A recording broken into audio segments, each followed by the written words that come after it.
महायुति का सम्मेलन में आपको विशेष अतिथि रूप में यहाँ लाया गया, क्या कहना चाहेंगे भाई? पहली बात तो ऐसा है कि अब की बार 400 पार ये उद्दिष्ट मोदी जी का जो है उसको कंप्लीट करना है, इसलिए हमें सबको मेहनत करनी है और बस अपने भलाई के लिए, अपनों के लिए, अपने परिवार के लिए, विकसित भारत के लिए ये उद्दिष्ट पूरा करना ये सबका फर्ज बन गया है। और मुझे तो ये कहना है कि प्रताप सरनाईक जी ने एक बहुत भव्य ऐसे कार्यक्रम का आयोजन किया था, उनका मैं अभिनंदन करता हूँ। उनके एक कहने से आज महाविकास के सभी जो नेता थे वो आज एक मंच पर आ गए। आज यहाँ देखा मैंने कोई उम्मीदवार जो है उनको डिक्लेयर भी नहीं हुआ, उसके बावजूद भी हम सब एक साथ मिल करके आज महायुति का जो भी उम्मीदवार यहाँ डिक्लेयर होगा उसको बड़ी संख्या में चुन के लाएंगे, बड़ी संख्या में वोट करके। इसका मुझे पूरा विश्वास है। जो उत्साह मैंने आज कार्यकर्ताओं में देखा है मैं काफ़ी खुश हूँ और मुझे पूरा विश्वास हो गया है। बस यही कहना चाहूँगा, बस अपने लिए, अपनों के लिए और विकसित भारत के लिए इस बार 400 पार। धन्यवाद। हमारे महायुति के कार्यकर्ताओं का धन्यवाद देता हूं कि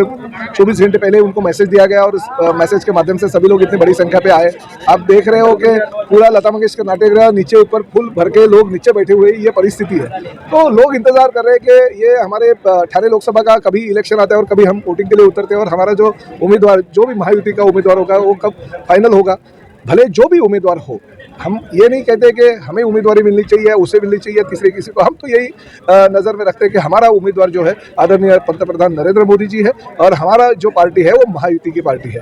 वो शिवसेना हो, भारतीय जनता पार्टी हो, राष्ट्रवादी कांग्रेस हो, आरपीआई हो, हमारे सभी विचारी पार्टी के सभी लोग यहाँ पे उपस्थित हुए थे। मंच पे पहली बार मीरा भाईंदर शहर में एक व्यासपीठ पे इतने सारे पार्टी के नेता एक साथ मिले, ये पहली बार हो गया। तो ये कभी होता नहीं है। देखिए 4-4, 5-5 विधायक थे, 2 बार सांसद के लिए चुने हुए हमारे संजीव नाइक जी, आनंद परांजपे जी थे, हमारे पालक मंत्री केसरकर साहब थे, निरंजन डावकरे थे, हमारे नरेश वंश के रविंद्र फाटक से लेके हमारे आरपीआई के सभी नेतागण यहाँ पे थे। तो जयप्रकाश जी थे जो भारतीय जनता पार्टी के 4 लोकसभा चुनाव के प्रमुख है। हमारे विकास महंत साहब थे जो नरेंद्र मोदी जी के रूप सभी लोगों को दर्शन देते हैं। पहले तो सभी ने यही देखा कि मीरा भाईंदर की जनता बराबर हमारी काम कर रही है कि नहीं, ये देखने के लिए मोदी जी ने इनको भेजा है। तो ऐसे ही जो चित्र है ये मीरा भाईंदर शहर में हो गया है। और आप जानते हो कि पिछली इलेक्शन में हमारे मीरा भाईंदर शहर से करीबन 1,61,000 का जो है मार्जिन हमें हमारे कैंडिडेट को मिला था। तो इस वक्त तो वो मार्जिन 2 लाख से अधिक वोटों से होगा, ये हमें मीरा भाईंदर की जनता के माध्यम से बताना है। और अभी तो हमारे साथ राष्ट्रवादी कांग्रेस भी है, हमारे साथ आरपीआई भी है। तो इस माध्यम से हम ज़्यादा से ज़्यादा बड़ी मात्रा में जो भी उम्मीदवार हमारा होगा उसके विजयी होने की हम आशा रखते हैं। कि हम यही कहते हैं कि 4 जून को सिर्फ देखना है कि पिछले इलेक्शन में जो 4,10,000 का मार्जिन मिला था वो मार्जिन हमको 5 लाख तक लेके जाना है और उस माध्यम से सभी कार्यकर्ता काम पे लगे हैं।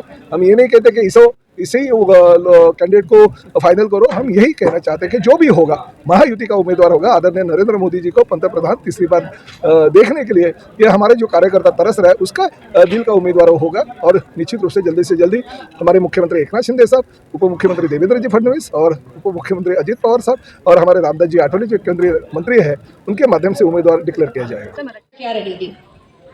आशा ये रहेगी कि सबसे ज्यादा लीड भी यहाँ का उम्मीदवार लेके आए, सबसे ज्यादा लीड मोदी जी को हम यहाँ से दिलाए। और यहाँ सभी मीरा भाईंदर के मेरे भाई बहन हैं।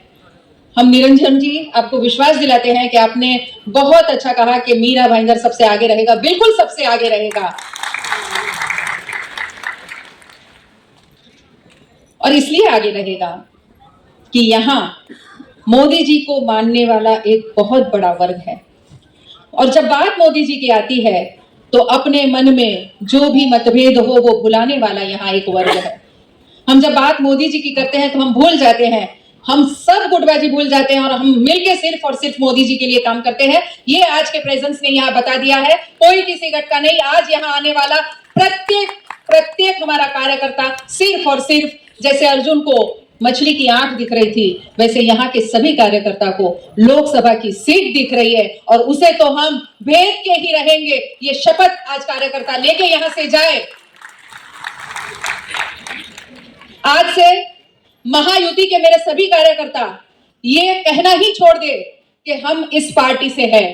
आज से हम ये कहेंगे कि हम महायुति से है, जिसने एक लक्ष्य रखा है नरेंद्र मोदी जी को 400 पार कराना, महाराष्ट्र को 45 पार कराना। ये हमारा सबका लक्ष्य है। इस बार हम सब अर्जुन हैं और लक्ष्य सिर्फ एक है, 400 पार। अब्सेंटी आहे, कोणाची अब्सेंटी नाही आहे। आजच्या या उपस्थितीवरून त्यांना कळलं असेल की आमचं एकच लक्ष आहे ते म्हणजे महायुती आणि एकच लक्ष आहे म्हणजे आदरणीय पंतप्रधान नरेंद्र मोदी साहेबांना तिसऱ्यांदा या देशाचे पंतप्रधान म्हणून मिनी इंडिया. आमचे मित्र संजीव नाईक साहेब त्याचबरोबर दुसरे मित्र आनंद परांजपे साहेब यांनी ही ठाणे लोकसभा बघितलेली आणि ठाणे लोकसभेमध्ये मीरा भाईंदर शहराचा सुद्धा अंतर्भाव होता. त्यामुळे ह्या लोकसभेमध्ये काय परिस्थिती आहे मीरा भाईंदर शहराची ही त्यांना फार जवळून जाणीव आहे. त्यामुळे एवढ्या मोठ्या संख्येने हिंदी भाषिक सुद्धा या ठाण्यामध्ये यासाठी महत्वाची सूचना मी या ठिकाणी हिंदीतून करतो. याचं कारण असं आहे की आता सांगितलं होतं की सगळ्यात जास्त लीड हा मीरा भाईंदर शहरातून मिळायला हवा. आनंद परांजपे जी भी कैंडिडेट थे, संजीव नाइक साहब भी कैंडिडेट थे. जो भी ये महायुति का कैंडिडेट इस बार भी 2024 में होगा उसको इस मीरा भाईंदर शहर से सबसे ज्यादा मार्जिन मिलेगा. ये जिम्मेदारी लोक प्रतिनिधि के तौर पर मैं इस मंच पे लेता हूं. इसका कारण ये है कि देखिए ये ठाणे लोकसभा जो सीट है उसमें 6 मतदार संघ आते हैं. एक जो है मीरा भाईंदर 145, दूसरा जो है ओला माजोड़ा 146, तीसरा जो है आदरणीय मुख्यमंत्री एकनाथ शिंदे साहब नेतृत्व कर रहे हैं वो 147, जिसका नेतृत्व संजय केळकर जी कर रहे हैं वो 148 और 150 जो ऐरोली है आदरणीय माजी पालक मंत्री गणेश नाईक साहब और 151 हमारी मंदाताई म्हात्रे जो वहां की विधायिका है. ऐसे 6 कॉन्स्टिट्यूंसी और सबसे 2 ही कॉन्स्टिट्यूंसी यानी मेरा हमारे जो 145 है गीता जी उनकी पूरी और मेरी आधी, ऐसे 1.5 कॉन्स्टिट्यूंसी वाला ये मीरा भाईंदर शहर में है. अगर पिछले वक्त का 2019 की अगर मार्जिन का हम सोचेंगे तो 145 मीरा भाईंदर से मिला था. आदरणीय गीता जी जैन जो विधायिका है उनको 69,268 का मार्जिन था. हमारे जो कैंडिडेट थे जीते हुए यूटी के. ओला माजोड़ा से मिला था 92,718.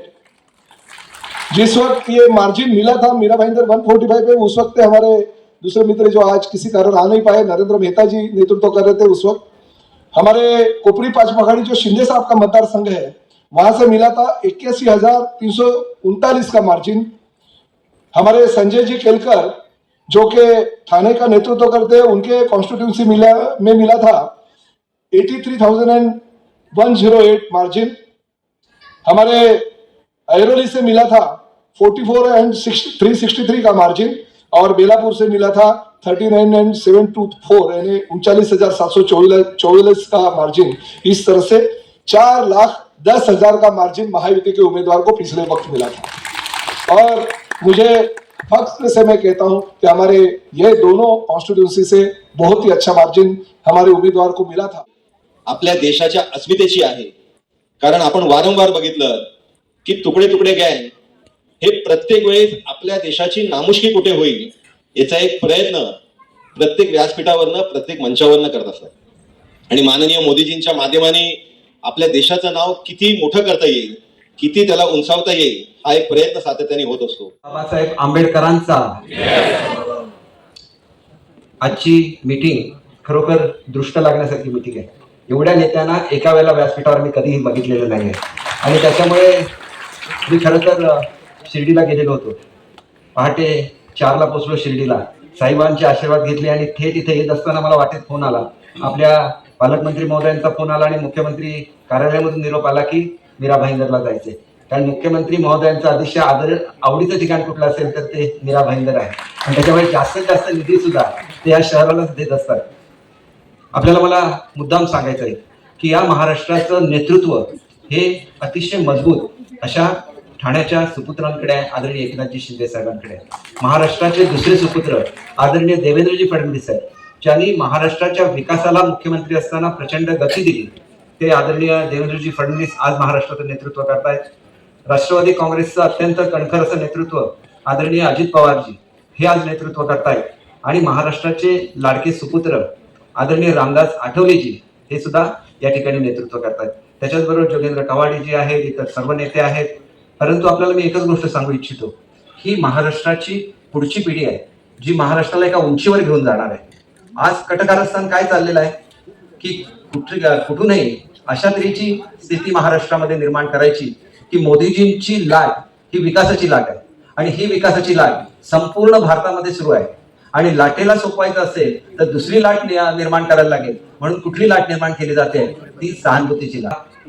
पण तुमच्या सगळ्यांपेक्षा आणि तुमच्याच खास महत्वाचा आहे, हा विकास झाला तर आमच्या तरुण पिढीला काम मिळणार आहे, त्यांच्या हाताला काम मिळणार आहे. आणि म्हणून मी तुम्हाला एवढंच सांगू इच्छितो की गेल्या 2 वर्षामध्ये जवळजवळ 2 वर्ष म्हणजे 22 महिने अजून 2 महिने व्हायचे आहेत थी वो अब मैंने बहुत सारे ऐसे पार्टी के प्रमुख नेताओं के जो गेट टुगेदर रहते हैं या जिसको मेळावा बोलते हैं हम लोग मराठी में, वो देखे हैं.